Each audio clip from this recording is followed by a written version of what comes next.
Fidèles téléspectateurs de Savane TV, bienvenue dans ce nouveau numéro de Savane Eco, votre magazine économique. Aujourd'hui, nous nous intéressons à l'entrepreneuriat agricole au Burkina Faso. Avec nos invités, nous parlerons entre autres de potentialités, des contraintes et des perspectives de l'entrepreneuriat agricole au Burkina Faso. Sur ce plateau, donc, Madame Adjaratou Sanogo. Elle est présidente de l'Association pour la promotion de l'agriculture hors sol du Burkina Faso. Madame, bienvenue, c'est un honneur pour nous de vous recevoir sur ce plateau. Merci. Parce qu'en 3 ans d'existence de notre émission, vous êtes la 3e femme. Comme si on avait une femme par an pour venir sur notre plateau. C'est un honneur pour nous. Bienvenue encore une fois, madame. Merci beaucoup. Notre deuxième invité est Claude Arsène Sawadogo. Il est agroéconomiste à Bioprotect. Bonjour madame Thésaurine, merci pour l'invitation. Nous commençons donc ce numéro avec cet élément réalisé par l'équipe de Savane Eco sur l'entrepreneuriat agricole au Burkina Faso. Cela fait plus de 10 ans que Martine Sawadogo travaille dans la production de bio-intrants, dans la commercialisation de fruits et légumes et dans l'encadrement des producteurs. Il ne faut pas oublier la recherche des solutions dans le cadre de l'agriculture biologique. Nous sommes dans la production et la commercialisation du sésame bio. Nous sommes dans la production et la commercialisation des légumes au Burkina, des fruits et légumes. Et nous sommes dans la production et commercialisation des biopesticides. Par exemple, le compost et le bokashi et les biopesticides contre les ravageurs, contre les chenilles et tout. Dans l'entrepreneuriat agricole, nous avons beaucoup travaillé en équipe. Nous sommes partis en équipe et au tout début, Bioprotect était un GIE, un groupement d'intérêt économique où nous avons travaillé avec des structures françaises, avec des structures burkinabées et avec des associations.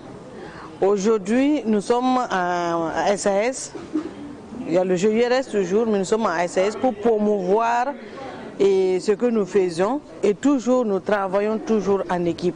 Et l'équipe c'est quoi? Ça veut dire qu'on n'évolue pas seul, on essaie de travailler avec les ONG, on essaie de travailler avec les associations, avec les jeunes et avec les femmes du monde rural et autres. Et notre défi c'est de développer l'économie rurale et c'est de créer de l'emploi pour les jeunes et c'est de vraiment augmenter notre chiffre d'affaires. Martine Sawadogo et son équipe accompagnent surtout les paysans dans la production et la commercialisation du sésame à l'intérieur et à l'extérieur du pays. Nous accompagnons les producteurs dans la production parce que la production biologique, tu ne peux pas te lever comme ça, aller acheter.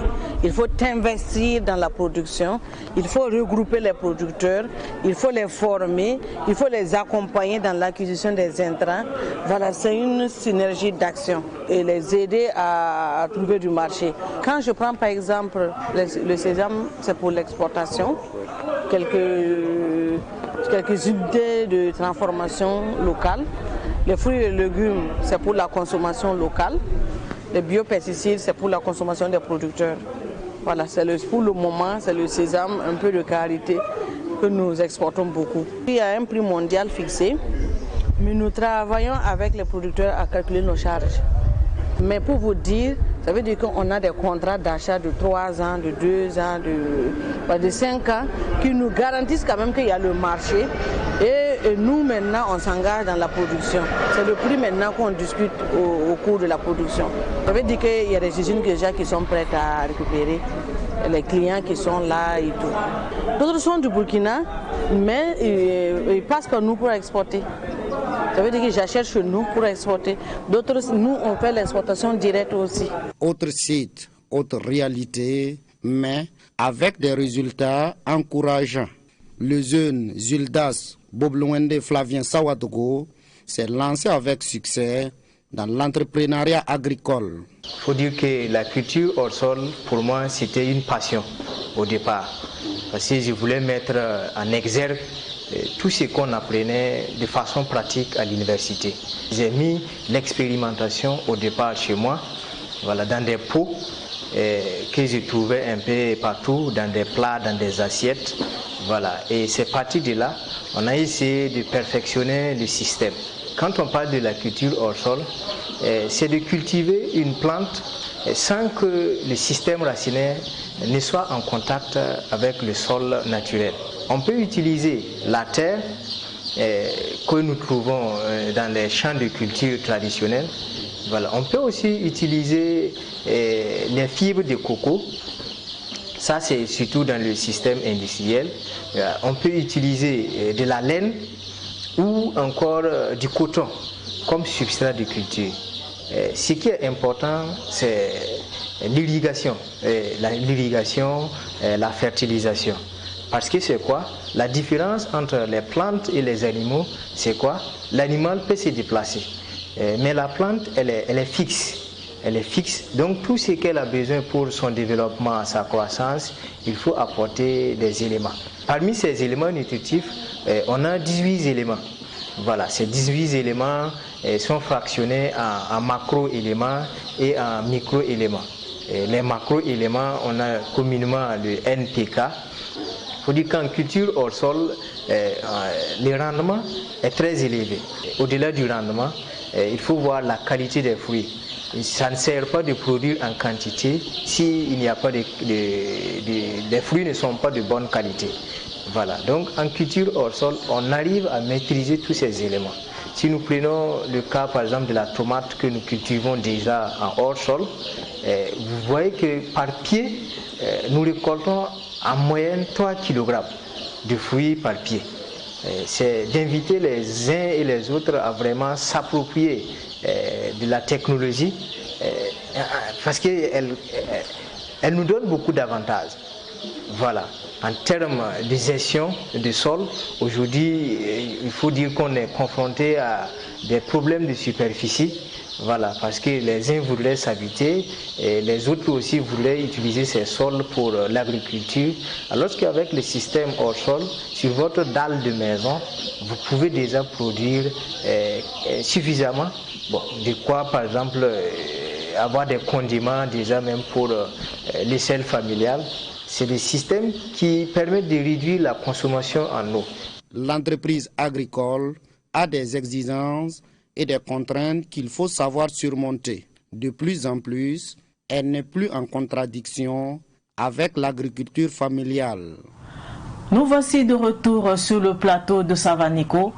Monsieur Sawadogo, je me tourne vers vous et je vous demande de nous expliquer ce que l'on entend par l'entrepreneuriat agricole. Je vous remercie. L'entrepreneuriat agricole n'est pas différent de l'entrepreneuriat classique parce qu'un entrepreneur agricole, c'est quelqu'un qui constate un besoin dans la population, qui a un manque et qui offre une solution, un service ou un produit pour éteindre ce besoin. Donc la spécificité dans l'agriculture, l'entrepreneuriat agricole, c'est qu'il travaille avec des produits du vivant. La plante elle est vivante, l'animal elle est vivante, etc. pour offrir des aliments. Donc c'est aussi la spécificité de l'entrepreneuriat agricole. Contrairement aux autres secteurs d'activité pour lesquels les biens ou les services ne sont pas vivants, ne sont pas forcément alimentaires, au niveau de l'entrepreneuriat agricole, les biens qui sont offerts sont des biens alimentaires qui doivent notamment contribuer à l'alimentation, au bien-être de la population. Non, si j'ai bien compris, lorsqu'on dit entrepreneuriat agricole, ça concerne uniquement l'agriculture. Alors, nous allons prendre l'agriculture avec grand A, comme on le dit, qui prend en compte la production végétale et la production animale. Vous voyez, et l'entrepreneuriat agricole ne va pas se limiter à l'étape de la production, mais va prendre tous les éléments de la chaîne de valeur. Donc nous allons avoir l'étape de la production, le moyen production. On peut avoir des entrepreneurs agricoles qui vont se spécialiser sur le maillon production, d'autres qui vont se spécialiser peut-être sur le maillon distribution, d'autres sur le maillon transformation et d'autres peut-être sur le maillon service, intrants, etc. Tout cela fait partie de la grande famille des entrepreneurs agricoles. Madame Sanogo, vous êtes pour la promotion de l'agriculture hors sol. Est-ce que vous pouvez nous dire c'est quoi la différence entre l'agriculture hors sol et l'agriculture avec grand A? Bon, quand je dis que je fais la promotion de l'agriculture hors sol, on fait aussi, on prend l'agriculture comme ce qu'il a dit, avec grand A, on tient compte de tout. L'agriculture, et que ce soit en production végétale ou bien animale. Donc nous-mêmes dans nos centres, on a tout. si vous constatez maintenant, on parle de l'agriculture hors sol, il y a la pisciculture hors sol et même aviculture hors sol. Aujourd'hui, on a constaté qu'avec l'évolution et puis l'augmentation de la population, on ne peut pas continuer à nourrir la population avec les anciennes méthodes. Donc, et comme il y a des méthodes qui ont été développées, qui ont été prouvées depuis le 19e siècle, ça a fait des preuves. Donc, on a jugé bon de faire la promotion de cette méthode pour pouvoir faire face vraiment dans l'avenir avec beaucoup, face aux multiples problèmes que nous avons actuellement dans ce monde, que ce soit climatique, que ce soit l'augmentation aussi de la population. Donc, hors sol, ça veut dire que ce n'est pas dans le sol, c'est sur un support qui n'est pas le sol. Voilà, ça si on veut quoi, vraiment définir, on dit que l'agriculture hors sol, c'est lorsque un végétal fait tout un cycle sans le contact du sol. Et alors, on va utiliser des substrats pour la production. Nous, on utilise actuellement des dizaines de substrats et on parle des fibres de coco qui viennent d'ailleurs dans les pays côtiers. Nous aussi, on a notre substrat ici, les billes d'argile que les femmes qui font la poterie là, elles fabriquent, elles font la même procédure choses de production comme les canaries. Maintenant, il y a aussi les coques d'arachide qu'on utilise, les balles de riz, on a sur place. Et aussi, on peut utiliser du gravier, du sable qui ne contient pas de la terre. Donc, nous avons beaucoup de substrats sur place ici. Maintenant, si on veut aller au-delà, les substrats ne se valent pas. Par contre, par exemple, si on prend les fibres de coco ou bien les billes d'argile, on fait une production, ça va pas être... les autres ne vont pas atteindre leur rentabilité. Voilà. Mais on peut produire avec tous les autres là. Ça va être meilleur que si nous sommes en sol. Merci Madame Sanogo. Monsieur Sawadogo, si j'ai bien compris, l'agriculture hors sol fait partie de la grande famille de l'agriculture. Exactement. Vous avez la production végétale hors sol, comme elle a dit, qui peut se faire. Il y a la pisciculture. Maintenant, on n'a plus besoin forcément d'être dans un état. On peut construire l'étang sans que le poisson soit dans un état naturel. Voilà, donc tout substrat ou tout support également peut servir à la production. Donc, ceux qui sont en milieu urbain et qui veulent avoir... garantir au fait la qualité des produits qu'ils consomment, s'assurer qu'ils consomment, mais aussi vecteur d'éducation pour les enfants, on peut avoir son petit potager sur son balcon, etc., en utilisant des substrats pour produire. Voilà. Mais quel est l'état de lieu de l'entrepreneuriat agricole au Burkina Faso? Alors, il faut déjà dire que l'agriculture, c'est le premier secteur pourvoyeur d'emploi au Burkina. Quand on prend 80% de la population active de notre pays, tire ses revenus de l'agriculture. Donc, de ce point de vue, c'est un secteur qui est très important et qui est vital pour le développement économique du pays. Deuxième élément, il y a énormément d'entrepreneurs agricoles. Il est bien vrai que tous ne sont pas formalisés, mais quand vous prenez les bonnes dames qui font des galettes au bord de la rue, ils sont partis de l'entrepreneuriat agricole parce qu'elles vont prendre des produits qu'elles vont transformer pour offrir notre produit. Donc il y a énormément d'emplois, il y a énormément d'entreprises agricoles qui existent de toutes les tailles, de très grosses entreprises jusqu'aux TPE, aux très petites entreprises qui existent. Donc c'est vraiment un secteur pourvoyeur d'emplois et de richesse pour le pays. Madame Sanogo, pour devenir entrepreneur agricole, qu'est-ce qu'il faut? Par exemple, vous faites de l'agriculture hors sol. Qu'est-ce qu'il faut pour devenir entrepreneur agricole? On va prendre l'entrepreneuriat agricole globalement, pas pour hors sol seulement. Pour devenir entrepreneur agricole, il faut vraiment d'abord se former. Moi, j'insiste là-dessus chaque fois parce qu'on ne peut pas se lever pour aller faire quelque chose dont on ne maîtrise pas tous les paramètres. Voilà. Aujourd'hui, nous avons partout, il y a beaucoup de gens comme nous, souvent on fait des formations gratuites. Donc, je ne vois pas pourquoi on va se lancer dans quelque chose sans maîtriser tous les paramètres. On a remarqué, souvent on rend visite à des producteurs, il y a des erreurs qu'ils font, ça fait partie des BABA. S'ils arrivaient à corriger ça, ils vont rentabiliser leur production et ils vont pouvoir survivre avec ça. Voilà, donc je dis à la base, il faut se former. Ensuite, il faut analyser le marché acquis, parce que les gens parlent de l'écoulement tout le temps. Il ne faut pas commencer une production, ensuite maintenant se lever pour chercher un acheteur. Avant de le faire, tu analyses le marché. Quand on prend le marché burkinabé, et on a tout le temps des ruptures. On a tout le temps des ruptures. Vous allez prendre par exemple la tomate, il y a sa période. Ça va faire au moins 4 mois sur le marché où tous les producteurs produisent et ça y est en abondance, le coût est moins cher. Ils n'arrivent même pas à solder ce qu'ils ont investi dedans. Par contre, vous allez prendre le reste de l'année, il n'y en a pas. Souvent même on fait venir du Ghana. Donc pour commencer ton entrepreneuriat, tu peux ne pas éviter cette période déjà en analysant le marché et tu vas produire tomber sur les périodes de manque et tu vas pouvoir gagner dedans. Voilà, donc il faut prendre beaucoup de paramètres. Comme M. Sawadogo a dit, il y a beaucoup de niveaux. Nous, on explique souvent chaque fois 3 niveaux. Mais aujourd'hui, dans l'explication, j'ai pu voir qu'il y a 4. Donc, j'apprends aussi. Donc, la transformation, distribution, la production. Et puis, il a parlé du service, non? Je ne sais pas. Donc, on peut commencer par tout ça, voir par où on va aller. Si vous n'avez pas les moyens de produire, vous pouvez déjà aller acheter chez les producteurs et puis commencer, vous allez maîtriser les marchés. Donc au moment que vous allez pouvoir produire, donc ça devient comme quelque chose que vous avez déjà acquis, qui ne va pas être un problème pour vous. Donc voilà. Il y a déjà des potentialités à ce niveau-là. Il y a des potentialités. Tout ça là, c'est pour cela qu'on veut vraiment des entrepreneurs agricoles professionnels. Notre lutte aujourd'hui là, c'est ça. Parce que les gens disent, ils prennent l'entrepreneuriat agricole là comme avant, ce qui s'est passé en famille et autres. Mais il faut le prendre comme toutes les autres entreprises. Et lorsqu'on veut investir, on prend tous les paramètres en compte et on cherche les moyens nécessaires pour le faire vraiment bien. Donc, il faut vraiment que les gens voient l'agriculture autrement. C'est pas un second boulot, c'est ton entreprise, tu dois vraiment maîtriser tous les paramètres et puis vraiment que ça soit professionnel, apprendre, analyser tous les risques et les potentialités. Voilà.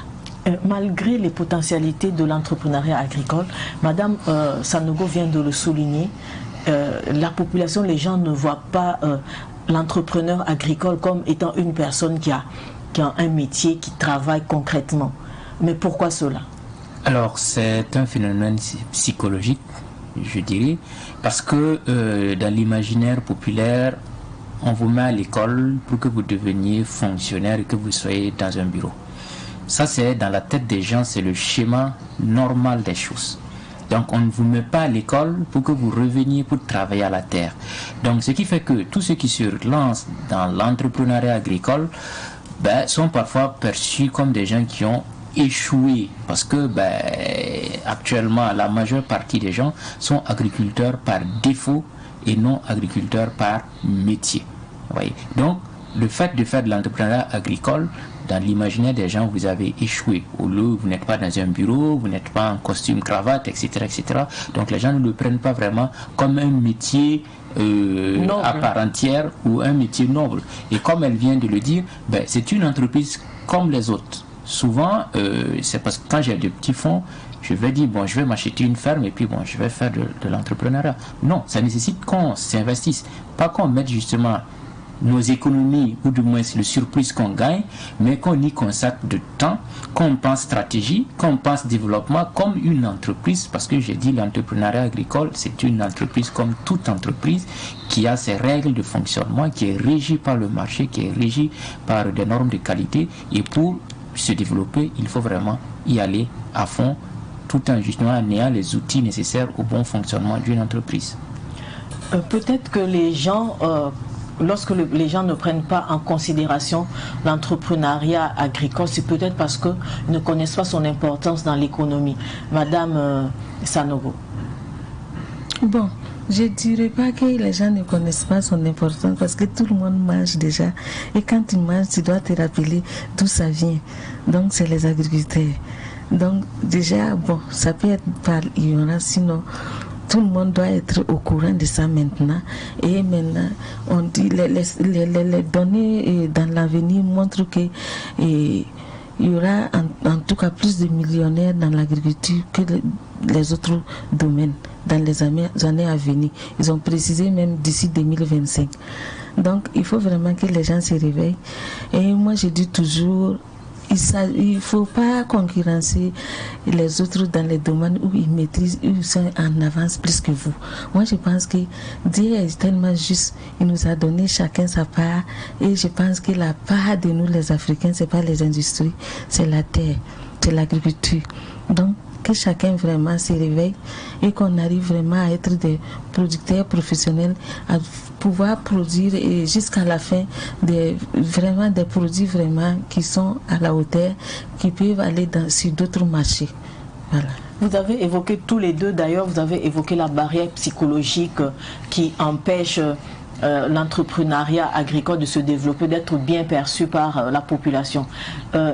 Quels sont les autres défis auxquels un entrepreneur agricole est confronté?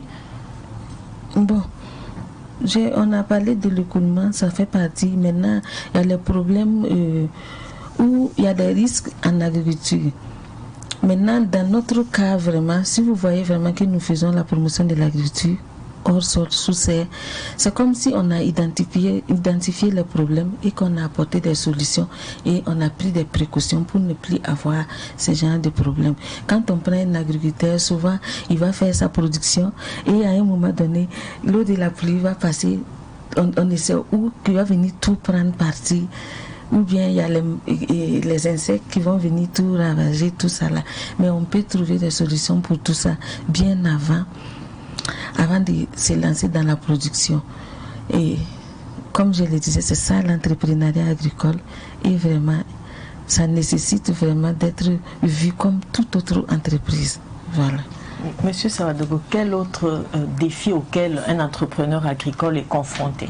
Alors, comme elle a dit dans son introduction, le capital humain. C'est très important de savoir ce que j'ai envie de faire. Donc, en me lançant dans un secteur donné, il faut que je maîtrise ce secteur. Si je veux me spécialiser dans la production de la tomate, il faut que je connaisse bien le cycle de développement de la tomate, que je connaisse quels sont les nuisibles qui peuvent entraîner des pertes de récolte, que je puisse connaître les périodes propices, les variétés, le goût des consommateurs, le marché, etc. Donc ça, c'est déjà un point important, la connaissance. Donc les gens ne sont pas assez formés pour... Premièrement, les gens ne sont pas assez formés. Deuxièmement, les gens n'ont pas forcément des équipes assez formées pour faire le travail. Donc le capital humain, il est important et c'est la base de la réussite de toute activité économique. Voilà, il faut du capital humain compétent. Deuxième niveau, au niveau du Burkina, c'est l'accès au financement. Aujourd'hui, vous voulez installer votre entreprise, il vous faut quand même un minimum d'investissement. Vous voyez, vous voulez pénétrer certains marchés, les délais de paiement font qu'il vous faut avoir quand même un certain fonds de roulement pour vous permettre de survivre en attendant que vos clients vous règlent. La production, l'entrepreneuriat agricole, je dis sa spécificité, c'est du vivant. Vous ne pouvez pas planter une plante aujourd'hui et puis demain vous voulez la récolter. Il y a un cycle qui est là, donc il faut que vous attendez. Mais durant ce cycle, il faut que vous mangez, il faut que vous vivez, il faut que vous continuez de fonctionner. Donc c'est l'accès au financement.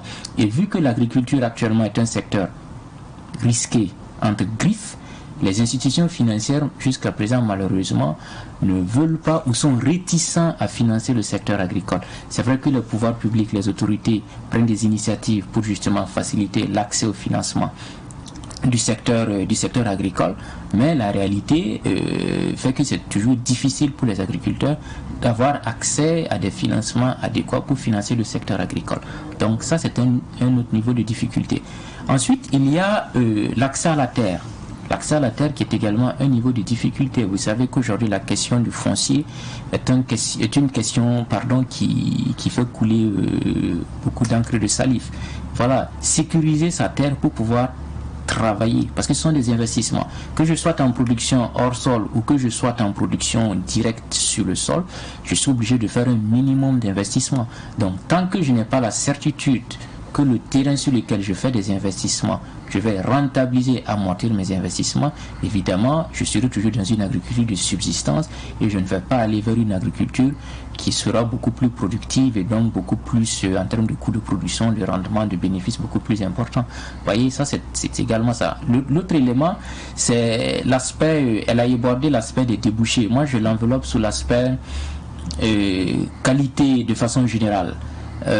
Aujourd'hui, les entrepreneurs agricoles qui sont orientés export rencontrent de plus en plus ces problèmes de qualité.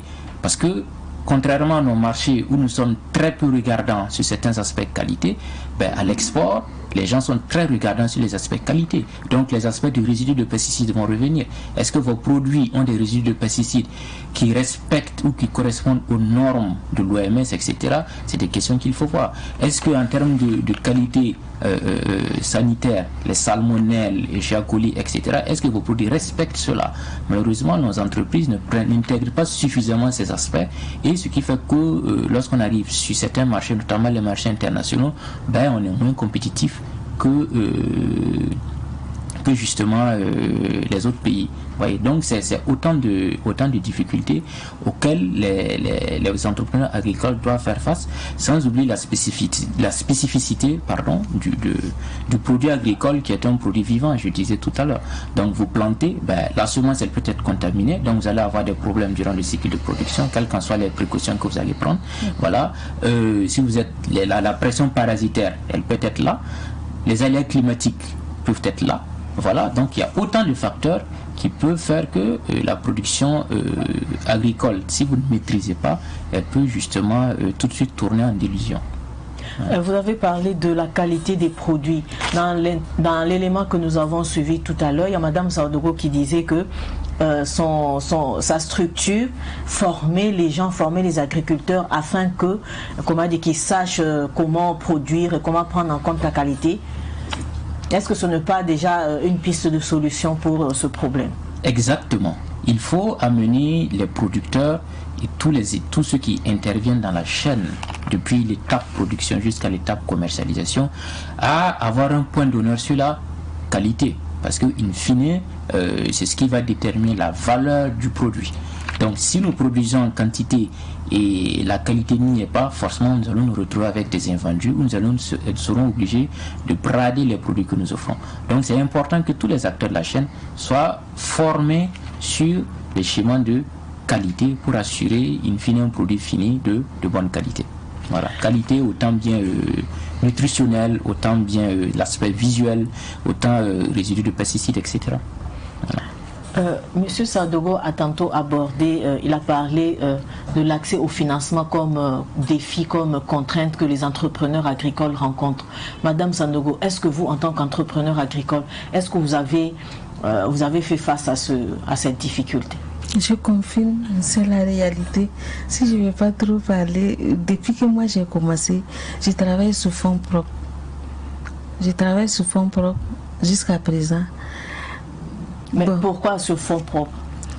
Parce que je ne sais pas que je n'ai pas demandé de financement, mais quand on part, vraiment, tu sens vraiment qu'ils ne veulent pas investir dedans parce qu'il y a trop de risques.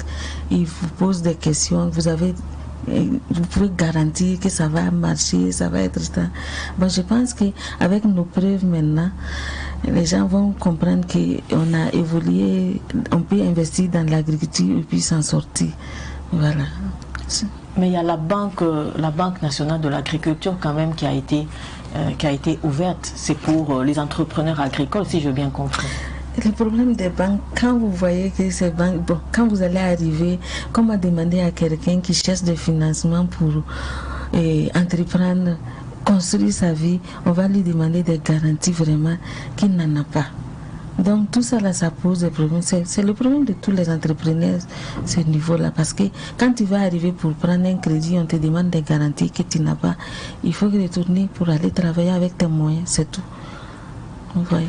Mais Monsieur Sawadogo, la question de la banque agricole, normalement, l'ouverture de la banque agricole vient en quelque sorte résoudre le problème de l'accès au financement dans le secteur de l'agriculture. Exactement, il y a la banque agricole du Faso qui a été mise en place par les autorités pour justement accompagner le secteur agricole. Il y a des institutions financières qui essaient d'accompagner les secteurs agricoles, mais comme je dis, la spécificité du secteur agricole fait que ces acteurs sont un peu réticents ou craignent, parce que le risque il est élevé. Dans les autres pays, dans les pays développés, les agriculteurs ont accès au financement parce qu'il y a l'assurance qui est là. En cas de risque, le banquier sait que l'assureur va rembourser. Ici, ça commence à venir. Avec le ministère de l'Agriculture, il y a l'assurance agricole qui commence à naître, c'est vrai que pour le moment, c'est que sécheresse, mais c'est déjà un pas. Donc c'est de continuer dans ce sens pour arriver à couvrir tous les maillons, tous les risques possibles au niveau de l'agriculture. Si ces risques sont couverts, je pense que les institutions financières emboîteront le pas pour financer. Mais avec la banque agricole du Faso, ce problème ne devrait plus se poser? Alors, ce problème ne devrait plus normalement pas se poser, mais ce problème est toujours d'actualité. Voilà, c'est-à-dire qu'il faut que nous ayons une politique forte dans ce sens-là, pour vraiment accompagner les agriculteurs. L'État ou ses partenaires peuvent mettre des fonds de garantie pour que ces institutions quand même puissent prêter, je ne vais pas dire prêter allègrement, mais voilà, mais vraiment prendre ce risque. Parce que le rôle du banquier, au fait, c'est de prendre le risque avec l'entrepreneur.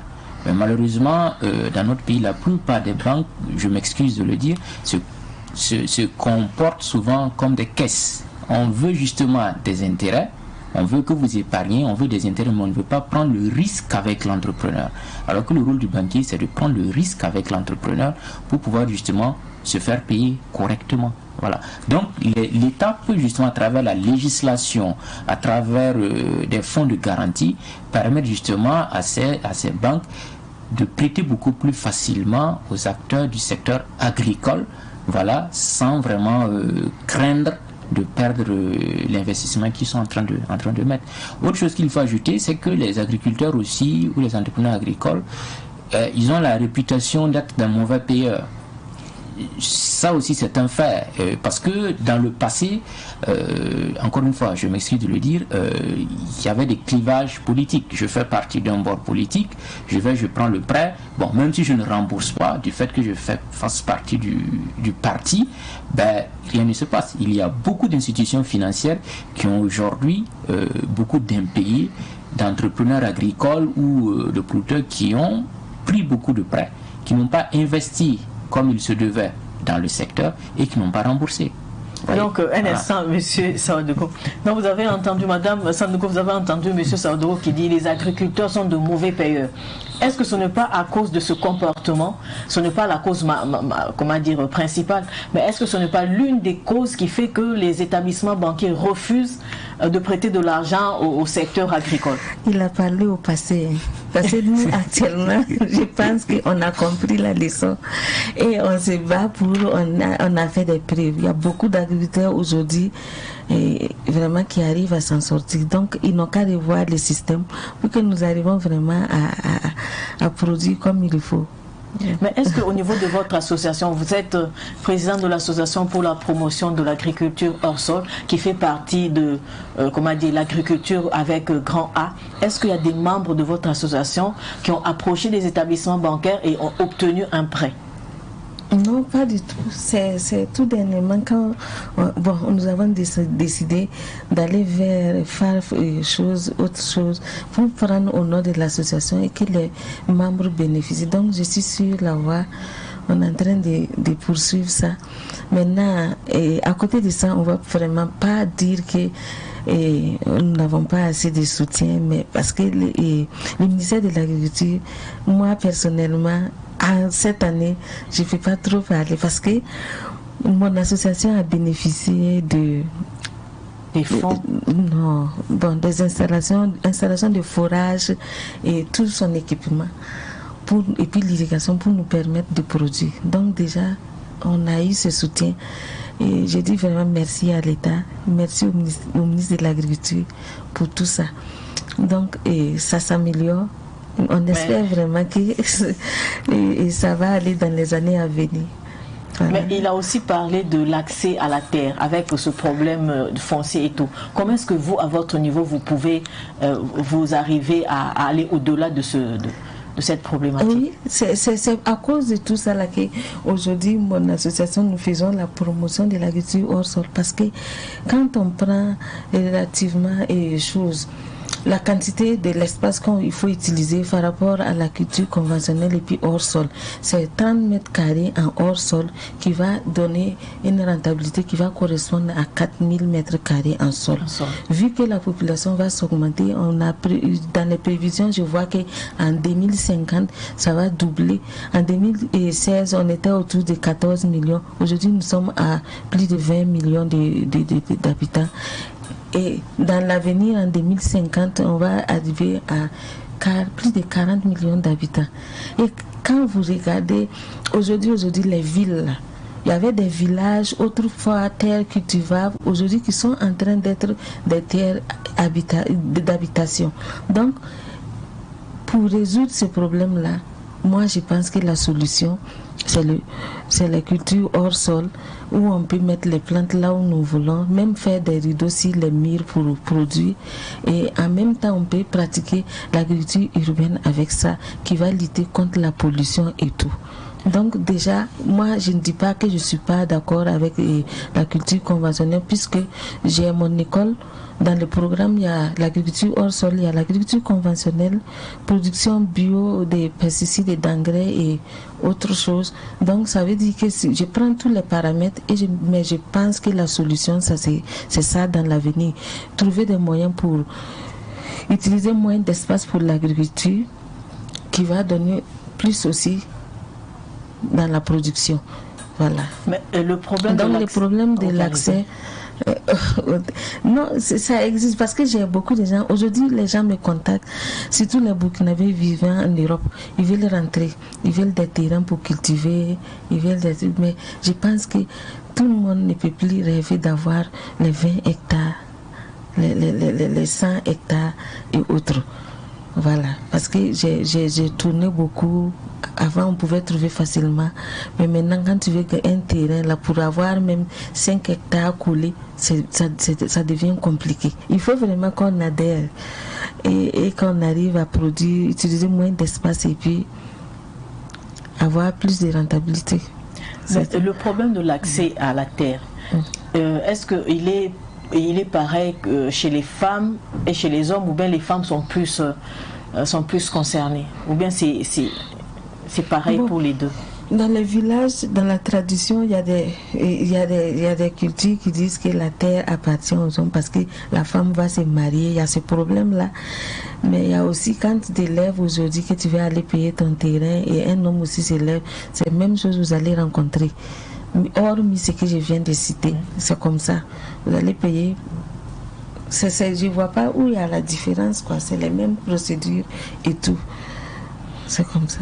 Monsieur Sandaogo, nous allons toujours parler de l'accès. Vous avez souligné, vous avez parlé du problème de l'accès à la terre. Madame Sandaogo a souligné que les terres qui étaient autrefois, destinées à l'agriculture sont maintenant des terres, destinées à l'habitation. Est-ce que ce n'est pas ça aussi qui explique ce problème d'accès à la terre? Évidemment, ça fait partie. La terre, elle n'est pas extensible. Le Burkina fait 274 300 km². La population, elle augmente. On ne peut pas étendre la surface du Burkina Faso. Et sur les mêmes terres que nous avons, il faut destiner certaines à l'habitation. Il faut construire des voies. Il faut construire, faire des retenues d'eau, etc., etc. Donc la surface va aller en s'amenuisant. Et sans compter aussi la question de la dégradation des terres. Au passage, le Burkina perd en moyenne autour de 300 000 hectares de terres arables par an.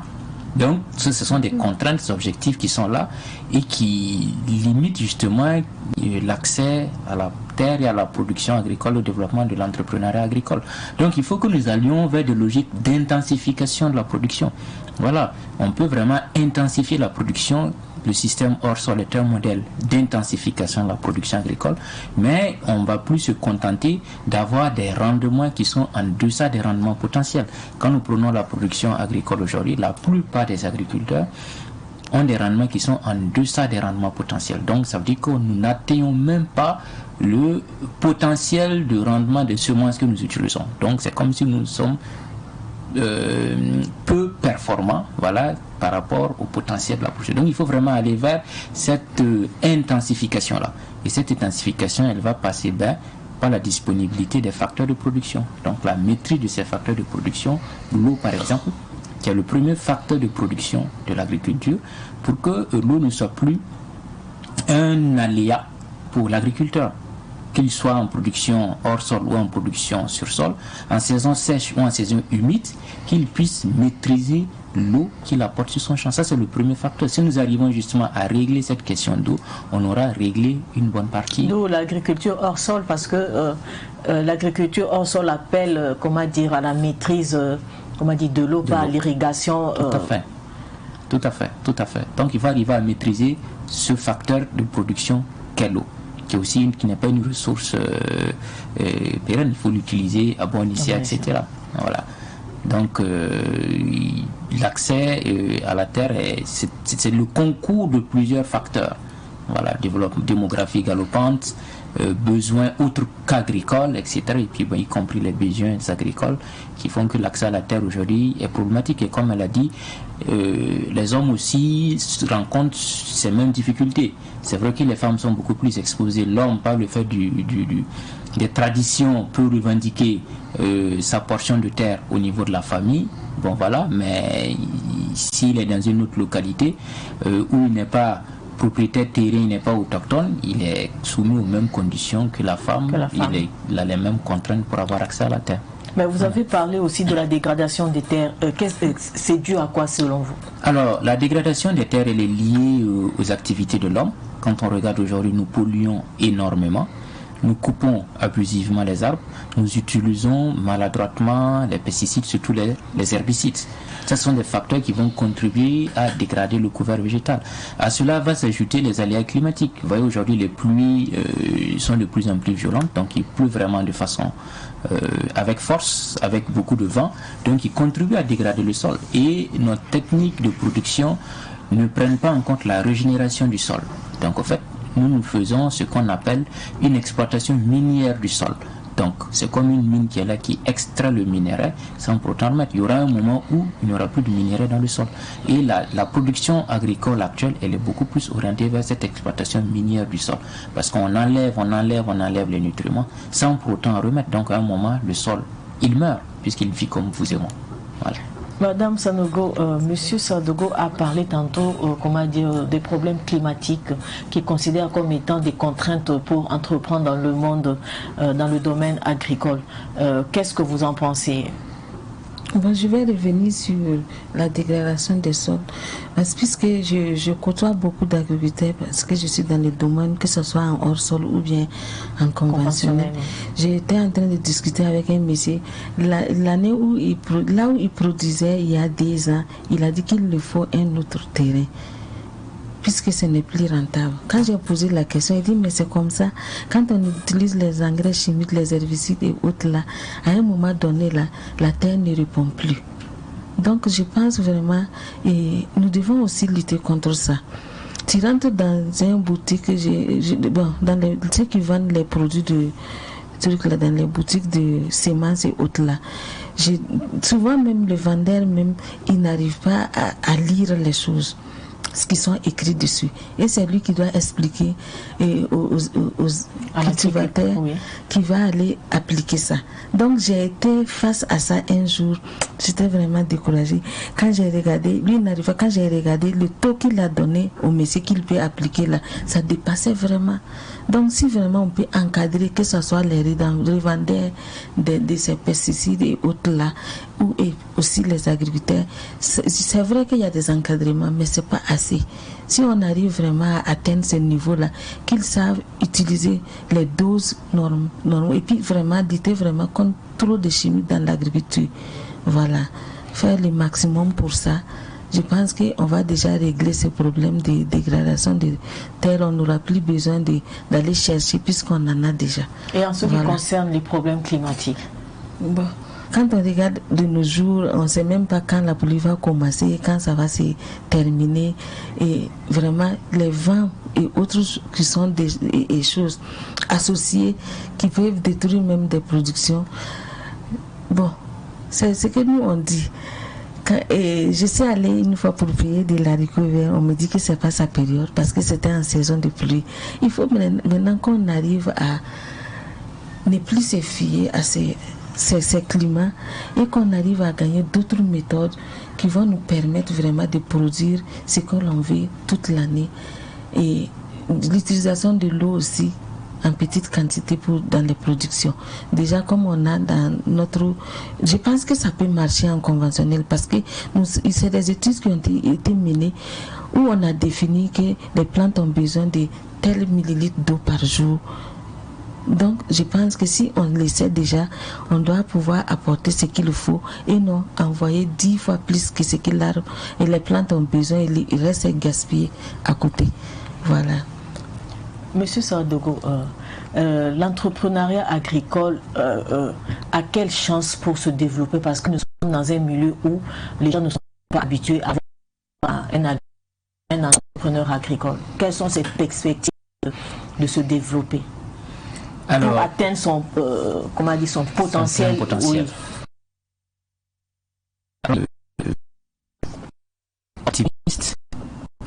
De toute façon, nous n'avons pas le choix. Aujourd'hui, nous sommes face à un mur. Tout le monde est conscient qu'il n'y a plus de poste pour tout le monde à la fonction publique. Les gens se tournent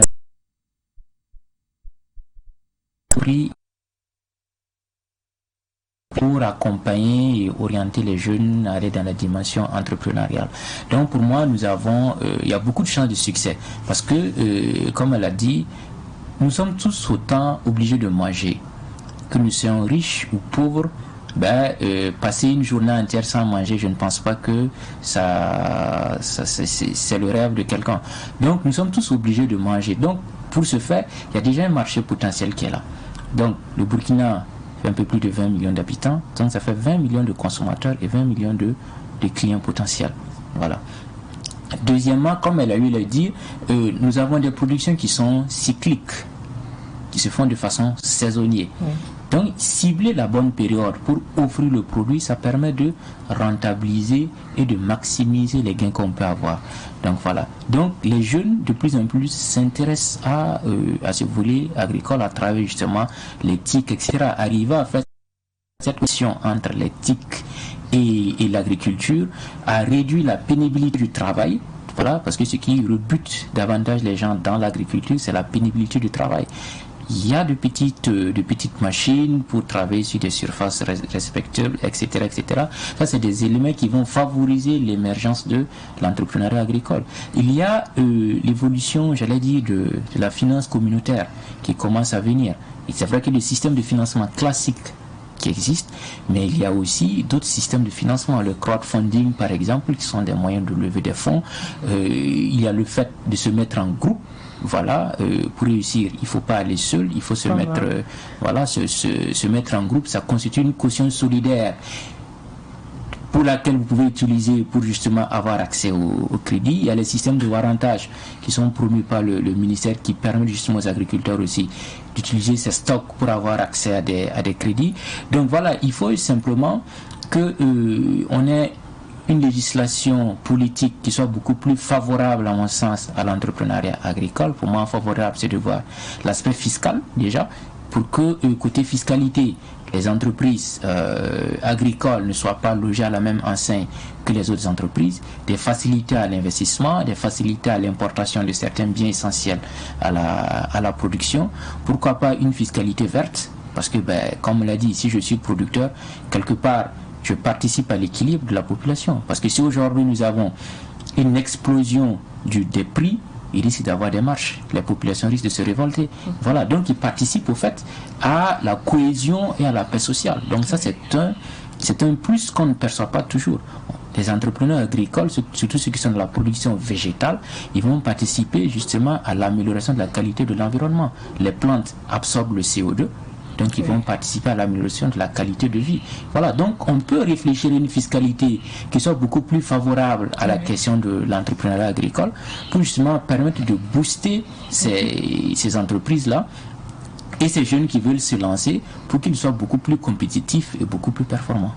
Madame Sanogo, selon vous, l'entrepreneuriat agricole a, malgré les contraintes que vous avez évoquées tout à l'heure, a la chance de se développer? Oui, bien sûr. Parce que quand je regarde ces dernières années, depuis que j'ai commencé à former, ça vaut 3 ans maintenant, j'ai formé des milliers de jeunes, de femmes, d'hommes, vraiment qui sont passionnés, qui croient vraiment en ça. Donc déjà, c'est la base. Comme il a dit, c'est un plus qu'il ne faut pas négliger vraiment, parce que je pense que c'est la base. Si on arrive vraiment à soutenir dans l'avenir les agriculteurs, qu'ils arrivent à produire, que la population même déjà, quand les Burkinabés là, arrivent à nourrir les Burkinabés d'abord. Ensuite maintenant là, chercher d'autres marchés ailleurs. Donc déjà, ce qu'il a dit vraiment, je l'écoutais avec passion parce qu'il y avait tellement de vérité dedans. C'est sur ces termes que nous allons clore nos échanges sur l'entrepreneuriat agricole au Burkina Faso. En rappel, je recevais sur le plateau de Savane Eco Madame Adjaratou Sanogo, elle est présidente de l'association pour la promotion de l'agriculture hors sol. Et monsieur Claude Arsène Savadogo, il est agroéconomiste à Bioprotect, c'est ça? C'est ça. Merci à vous de nous avoir honorés de votre présence. Merci pour tous ces éclaircissements en ce qui concerne l'entrepreneuriat agricole au Burkina Faso. Ainsi s'achève Savane Eco d'aujourd'hui. Merci pour votre fidélité. C'est avec plaisir que je vous retrouverai pour un nouveau numéro. À très bientôt.